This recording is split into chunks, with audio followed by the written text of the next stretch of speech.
At 0145 hours on the morning of July 31st, 1944, Commander Lawson Peyton Ramage stood on the bridge of the USS Parche and made a decision that no naval regulation, no tactical doctrine, and no standard operating procedure could have fully anticipated. The Japanese convoy his submarine had been stalking through the South China Sea was directly ahead, lit by the fires of ships already burning. His torpedoes were nearly expended, his crew was exhausted, and a damaged Japanese freighter, far from neutralized, was bearing down on the Parche at ramming speed. Ramage did not dive, he did not turn away. He rang up flank speed and drove directly into the middle of the convoy. What followed over the next 46 minutes was one of the most violent, chaotic, and improbable engagements in the history of submarine warfare. When it was over, the Parche had fired 19 torpedoes, engaged multiple targets at ranges measured in tens of meters, survived ramming attempts, gunfire from at least 4 Japanese vessels, and a collision that tore metal from her hull. Japanese ships, unable to distinguish friend from enemy in the darkness and confusion, opened fire on one another. And Ramage himself, standing exposed on the bridge for the entirety of the action, directing the fight with a calmness that his crew would later describe with a kind of reverent disbelief, brought his boat and his men home without the loss of a single life. He would receive the Medal of Honor. He had earned it in 46 minutes.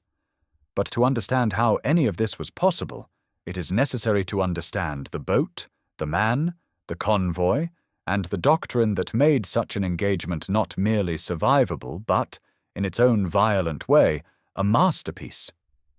The Parche was a Balao-class fleet submarine, the most capable American undersea warcraft then in production. She had been laid down at the Portsmouth Naval Shipyard in Kittery, Maine, on December 15, 1942, and commissioned into service on November 4, 1943. She measured nearly 95 meters in length, with a beam of 8.2 meters and a surface displacement of 1,520 tons. 4 diesel engines, each producing 1,600 horsepower, drove her at 21 knots on the surface. Submerged, she relied on 2 electric motors powered by a large battery bank, producing 825 horsepower and a maximum submerged speed of 8.75 knots. Her test depth was rated at 120 meters, though the Balao class had demonstrated in practice that the high-tensile steel used in her pressure hull gave her a genuine working margin well beyond that figure. Her armament included 24 torpedo tubes, 10 forward and 4 aft, capable of launching the 21-inch Mark 14 steam torpedo or the newer Mark 18 electric torpedo. The Mark 14 carried a warhead of 292 kilograms of Torpex explosive, detonated by a Mark 6 exploder. After years of catastrophic problems with defective exploders and depth-keeping mechanisms that had plagued the American submarine force since the beginning of the war, the Mark 14 had by mid-1944 been substantially improved. She also carried a 4-inch deck gun forward of the conning tower and a 40mm Bofors cannon aft, along with multiple 20mm Oerlikon autocannon mounts for close-range work. She was, by any measure, a formidable weapons platform. Ramage himself was 32 years old in the summer of 1944. He had graduated from the United States Naval Academy at Annapolis in the class of 1935, and had spent his entire career working toward the command of a fleet submarine. He was a compact, precise man, known among the officers and enlisted men who served under him for a particular quality that combined absolute technical competence with an almost unnerving personal calm. He did not raise his voice in a crisis. He thought quickly and completely, accounting for variables in rapid succession before acting. He had served his earlier career in surface ships and in submarines before the war, absorbing the theory and practice of undersea warfare during the years when the American submarine force was developing the doctrine that would prove so lethal against Japanese shipping. The patrol that would end at 0231 hours on July 31st had begun at Pearl Harbor in June of 1944. The Parche was assigned to operate in the waters west of Luzon in company with two other fleet submarines, the USS Steelhead and the USS Hammerhead. The three boats formed what was known as a coordinated attack group, or wolf pack, a tactic borrowed from German U-boat doctrine but adapted for the longer ranges and different operational conditions of the Pacific. The three submarines would share sighting reports, coordinate their approach to targets, and attempt to overwhelm convoy defenses through simultaneous or sequential attacks. The waters through which they were assigned to operate were among the most heavily traveled in the Western Pacific. Japanese shipping, moving raw materials from the captured territories of Southeast Asia to the home islands, had to pass through these lanes. Oil from Borneo, rubber from Malaya, bauxite from the Dutch East Indies, rice from the Philippines. The entire industrial and nutritional metabolism of Japan's war economy flowed through these waters. The American submarine force had been steadily strangling that flow since the beginning of the conflict. By mid-1944, Japanese merchant shipping losses had reached a rate that the nation's shipbuilding capacity could not replace. The wolfpacks operating in these waters were not fighting a single battle. They were participating in the slow, methodical destruction of Japan's ability to continue the war. The convoy that would make the night of July 30th and 31st so extraordinary had been designated by Japanese authorities as Convoy MI-11. It consisted of multiple merchantmen, including tankers, freighters, and supply ships, escorted by destroyers and smaller patrol craft. The precise composition varied somewhat between different historical accounts, but the core of the convoy included at minimum 6 large merchant vessels and several escorts. The merchantmen were loaded with materials bound for Japan, making them high-value targets. The escorts were there to prevent exactly what was about to happen. The Parche made initial contact with the convoy late on the evening of July 30th. Radar contact was established at a range sufficient to allow Ramage to plan a deliberate surface approach. The night was dark, with good conditions for a surface attack. Low visibility that would make the Parche difficult to spot against the horizon, but enough ambient light from stars and the distant glow of phosphorescent wake to allow the officers on the bridge to track targets visually once they were close enough. American submarine doctrine in 1944 gave commanding officers considerable latitude in their choice of attack method. Submerged torpedo attacks during daylight were standard and relatively safe, but they limited speed of approach, angle of attack, and the number of targets that could be engaged before the submarine's battery was depleted and her position compromised by the noise of torpedo detonations. Night surface attacks were more aggressive and more dangerous. The submarine was visible to any alert lookout, she could be rammed or gunned, and there was no depth of water between her and the enemy's weapons. But they offered speed, maneuverability, and the ability to observe and react to the unfolding battle directly. A commanding officer who chose to fight on the surface at night was betting his boat and his crew on his own judgment and his ship's speed. Ramage chose to attack on the surface. The Steelhead was also in contact with the convoy, and the two submarines coordinated through brief radio exchanges as they maneuvered for position. The attack began in the hours before midnight with torpedo approaches from the Steelhead, which struck multiple targets and sent the convoy into the defensive maneuvering that convoys always attempted when under attack. Ships turning, escorts rushing toward last known submarine positions, signal lamps flashing in urgent overlapping patterns. The Parche went in as the confusion mounted. At 00:55 hours, Ramage fired his first salvo of torpedoes at a large tanker. The Mark 18s ran true. Detonations walked down the tanker's hull, and she began to burn. The fire was immediate and intense, the distinctive orange-white color of burning petroleum products, and it lit the surrounding sea in a flickering, uneven light that was both tactically useful and deeply dangerous. In the light of the burning tanker, every ship within several kilometers became visible to every other ship within several kilometers. Ramage pressed the attack. The Parche was moving at high speed, her diesels running at maximum output, throwing a phosphorescent wake that was visible from several hundred meters. She was not hiding. She was hunting. A second set of torpedoes found a freighter, and another explosion added to the illumination of the scene. The convoy, already disrupted by the steelheads' earlier attacks, was now in genuine chaos. Ships were turning in different directions. Escorts were rushing toward the fires, which was precisely the wrong thing to do because the Parche was not at the fires. The Parche was in the darkness at the edge of the lit area, picking her angles. The problem was the torpedoes.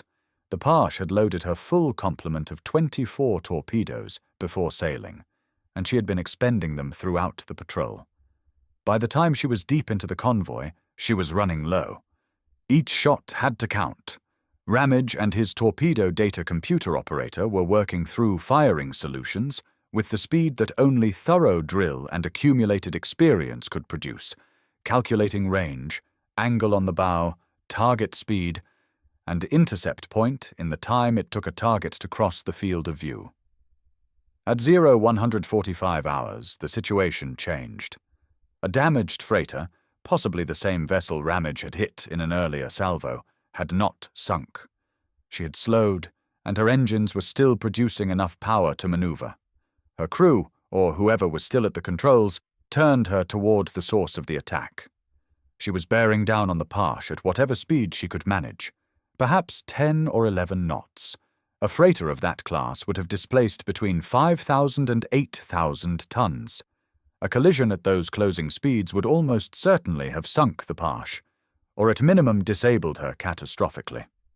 The options in that moment were limited. Ramage could dive, but diving takes time, and a submarine in the process of diving is at her most vulnerable. She loses maneuverability as the ballast tanks flood, she loses speed as she descends, and she presents a larger radar cross-section to any escort that might be tracking her. At the ranges now involved, diving was not a safe option. He could turn away and run, using the Parche's superior surface speed to open the distance. This was tactically sound and would have been entirely defensible as a decision. Or he could do what he did: ring up flank speed and drive into the middle of the convoy, where the converging Japanese ships would mask each other and where the confusion of the battle would be greatest. He went in. The 46 minutes that followed have been reconstructed from the testimony of Ramage himself, from the accounts of his officers and crew, from the Parche's deck log, and from what was later learned about the Japanese perspective. No single account captures everything, because in the darkness and noise and confusion of that engagement, no single observer could see everything. What the accounts collectively establish is a picture of sustained, improvised violence that stretched the physical and psychological limits of every man involved. The Parche drove through the convoy at speeds ranging from 15 to 21 knots, turning hard to avoid ships, firing torpedoes at targets of opportunity, and taking fire from every direction. Japanese escort vessels, attempting to track the submarine in the dark, were firing at muzzle flashes, at shapes on the water, at whatever appeared momentarily to be the enemy. In the darkness and chaos, they were also firing at each other. At least 2 instances of Japanese vessels taking fire from other Japanese vessels were confirmed in later analysis. This was not incompetence on the part of the Japanese gunners. It was the inevitable consequence of a night action in close quarters, with multiple ships moving at high speed, firing into a space where friend and foe were indistinguishable. The Parche herself took hits. A shell from a Japanese gun struck the bridge structure. Another round hit the hull. There was a collision, the exact circumstances of which were somewhat confused in the aftermath, in which the Parche's hull struck a Japanese vessel at relatively low relative speed. The impact tore metal from the Parche's ballast tank area, producing damage that was serious but not fatal. The crew below decks, unable to see what was happening above, but able to hear the crashes, the closed detonations, the shrieking of metal, performed their functions with the discipline that distinguished a well-trained submarine crew from any other. They maintained depth control, managed the engines, kept the electrical systems functioning, and waited. Ramage was on the bridge for the entire 46 minutes.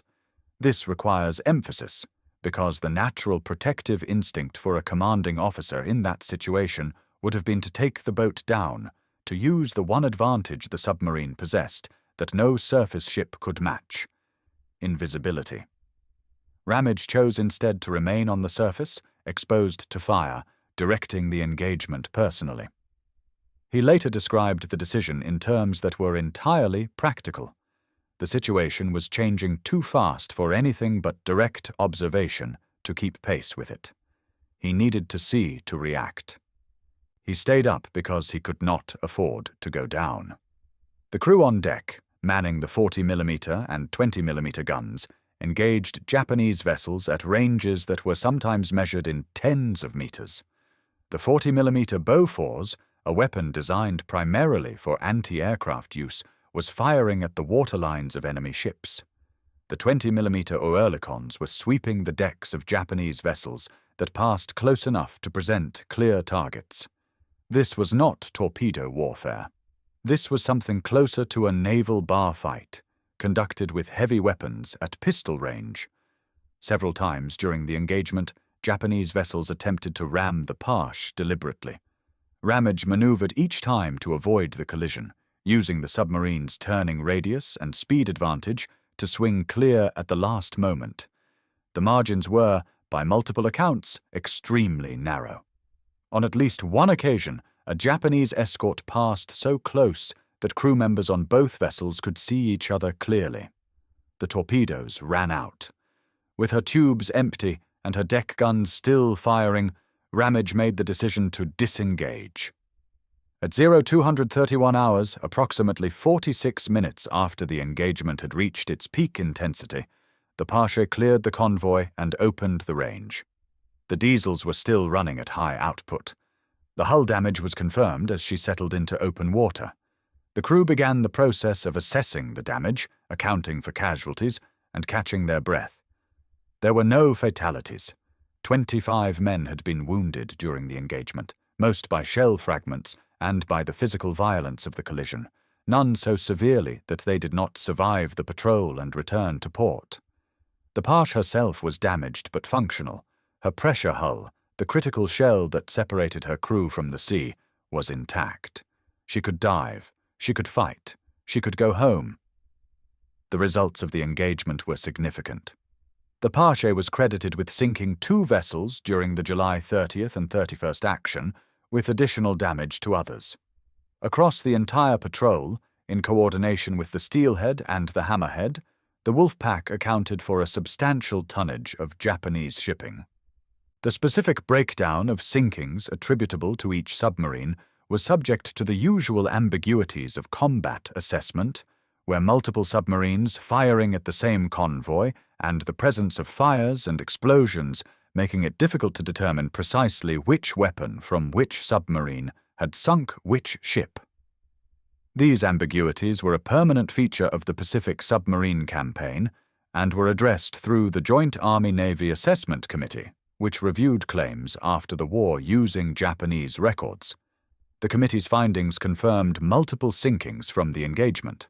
Ramage's recommendation for the Medal of Honor was forwarded by his division commander and approved through the chain of command with unusual speed for a decoration of that magnitude. The citation, when it was issued, described the engagement in terms that adhered to formal military language while struggling to convey what 46 minutes of that kind of fighting actually looked like from the inside. The key phrase in the citation noted that Ramage had maneuvered his ship with matchless daring and that his complete disregard for his own safety was an inspiration to every man aboard. These were the words that military citations used. They were also, in this case, accurate. The Parche continued her wartime service after the patrol. She completed additional war patrols and returned to the United States at the end of the war. She was decommissioned in December of 1945 and sold for scrapping in 1950. The submarine that had driven through the middle of a Japanese convoy at night and come out the other side ended her days in a shipbreaker's yard, which is the fate of most warships that survive the conflicts they were built to fight. Her battle flag and the Medal of Honor citation became part of the historical record of the United States submarine force. The broader context of her most famous engagement is worth examining, because the 46-minute rampage through convoy MI-11 did not occur in isolation. It was the product of a specific moment in the Pacific War, a moment when the American submarine force had solved most of the technical problems that had hampered it in the early years of the conflict, and had developed a doctrine and a culture that rewarded exactly the kind of aggressive, improvisational command that Ramage exemplified. The early months of the war had been disastrous for the American submarine campaign, and not because the submarines or their crews were inadequate. The problem was the torpedoes. The Mark 14 torpedo, the standard weapon of the fleet submarine force in 1941 and 1942, suffered from 3 distinct and serious defects. Its depth-keeping mechanism ran systematically deeper than set, meaning torpedoes that were aimed to run beneath a target's keel were actually running so deep they passed entirely underneath without triggering. The contact exploder had a tendency to fail when the torpedo struck at a 90-degree angle to the target's hull, precisely the most effective angle of impact, because the firing pin was driven by inertia in the direction of travel and was crushed rather than detonated when it met a flat surface head-on. And the magnetic exploder, which was supposed to detonate the warhead as it passed beneath a ship's steel hull, was triggered prematurely by the varying magnetic fields near the equator, causing explosions far short of the target. These defects were documented by commanding officers in patrol reports throughout 1941 and 1942. They were dismissed or minimized by the Bureau of Ordnance, which had designed and approved the weapons and was institutionally resistant to the implication that its products were defective. The result was that American submarines, some of the most sophisticated and bravely crewed warships in the world, spent the first 2 years of the war firing weapons that frequently failed to detonate. The human cost of this institutional failure was incalculable. Ships that should have been sunk were not, escorts that should have been destroyed continued operating, and the submarine campaign that should have been strangling Japanese logistics from the first weeks of the war was operating at a fraction of its potential effectiveness. By the summer of 1943, the pressure from commanding officers had become impossible to ignore, and a series of tests conducted by Rear Admiral Charles Lockwood, commanding the submarine force in the Pacific, finally demonstrated the defects conclusively. The magnetic exploders were disabled. The contact exploder mechanism was redesigned. The depth-keeping problem was addressed through adjustment of the depth mechanisms. The Mark 18 electric torpedo, which left no wake and used a different detonation system, was introduced as an alternative. By the summer of 1944, the weapons the Parche was loading before her departure from Pearl Harbor were fundamentally different in operational reliability from the weapons that had failed American submariners in the dark months of 1941 and 1942. This is not a peripheral detail. The extraordinary events of July 31, 1944, were possible in part because Ramage could trust his weapons to work when he fired them. A commanding officer who had learned through bitter experience that his torpedoes might or might not detonate could not have fought that battle the same way. The aggressive surface attack, the rapid firing at close range, the willingness to expend ammunition quickly because the situation demanded it, all of this depended on a reasonable confidence that each torpedo would do what it was designed to do. That confidence had been earned through 2 years of institutional failure, documented complaint, and eventual correction.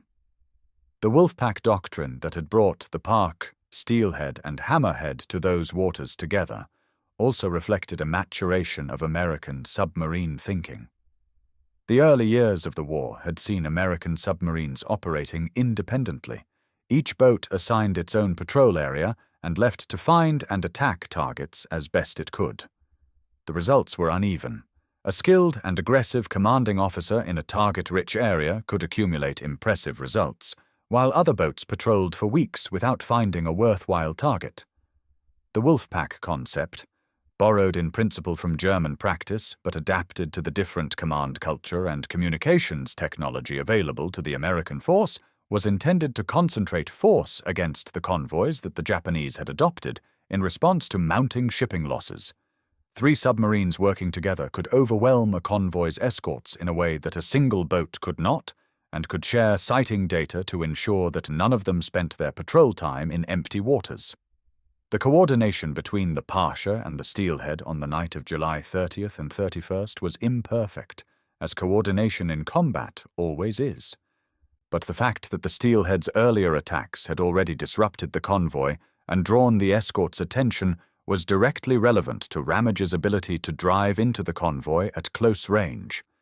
A convoy in good order, with its escorts alert and its ships maintaining formation, presents a very different defensive problem than a convoy already in chaos, with fires burning, escorts rushing toward explosion sites, and merchant ships steering independently to avoid what they believed were submerged attackers.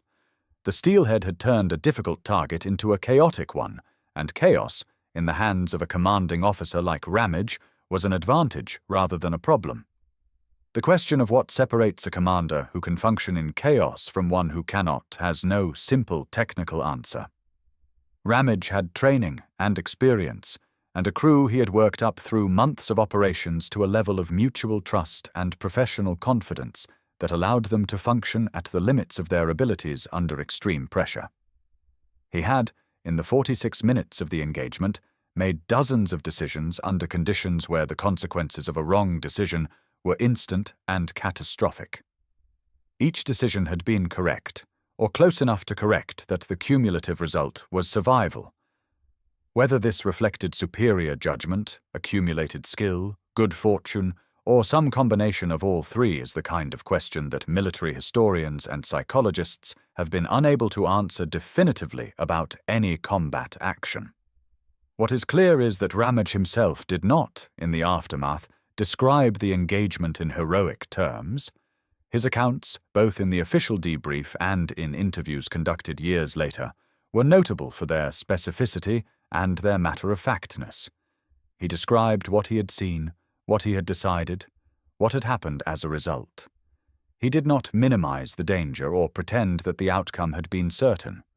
He was precise about what he had known at each moment and what he had not known, about the information he had been working with and the information that had been unavailable to him.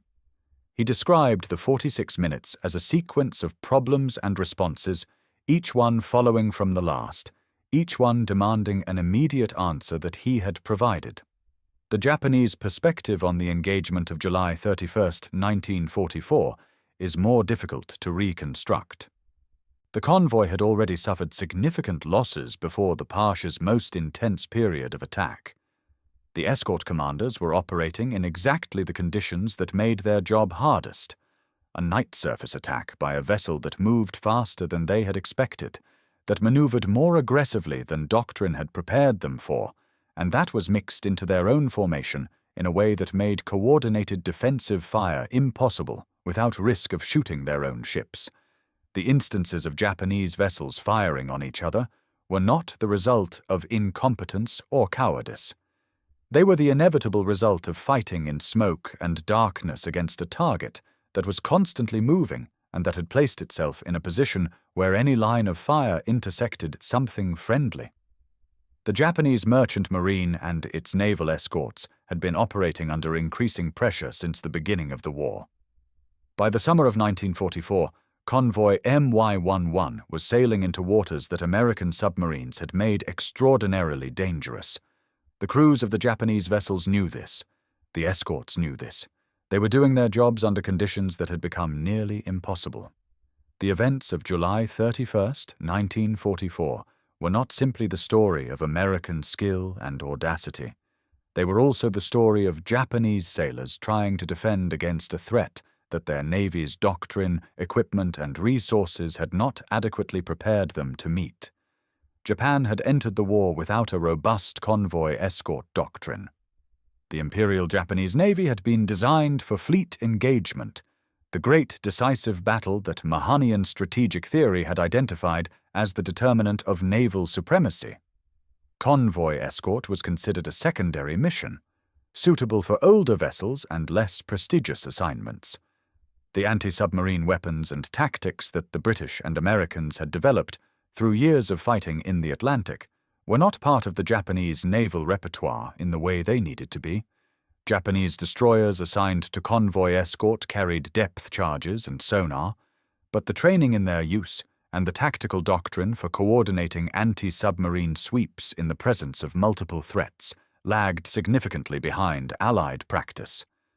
By 1944, the Japanese were adapting, but adaptation takes time, and the American submarine force was improving faster than Japanese countermeasures could keep pace with. The wolf packs, the improved torpedoes, the upgraded radar, the better doctrine, all of these were widening a gap that the Japanese could not close. Convoy MY-11 was not an exceptional target that happened to encounter an exceptional submarine. It was a representative target that happened to encounter the best possible combination of boat, commanding officer, and circumstance. The Parche's action on July 31, 1944, stands as an outlier even within the extraordinary history of the Pacific submarine campaign.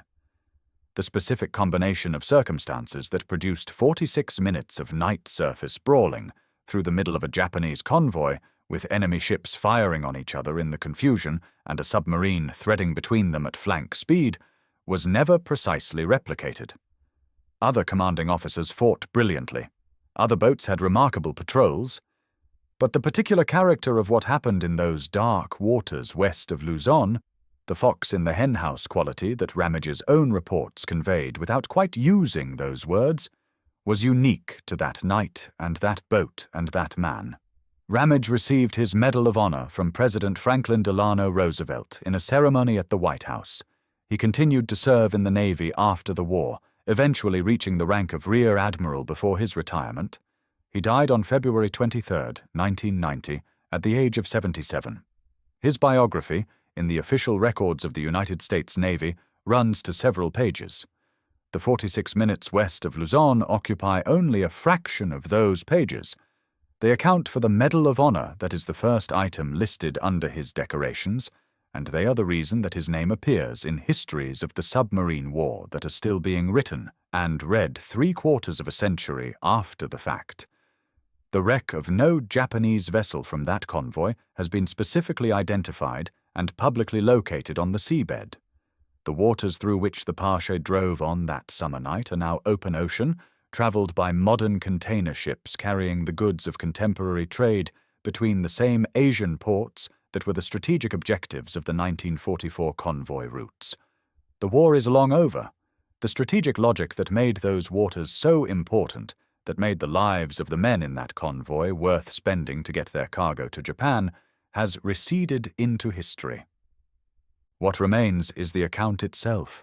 The darkness, the fires, the torpedoes, the shells striking steel, the hammering of guns at ranges where men could see each other's faces, and through it all a submarine commanding officer who stood on his bridge for 46 minutes and refused to go down. The chaos was real, and the danger was real, and the outcome was not certain until it was over. In that specific and irreducible sense, nothing about the engagement of July 31, 1944, was inevitable. It happened the way it happened because of the choices made by one man and the abilities of the crew who carried those choices out. The Parche came home, her men came home. The record of what they did that night remains.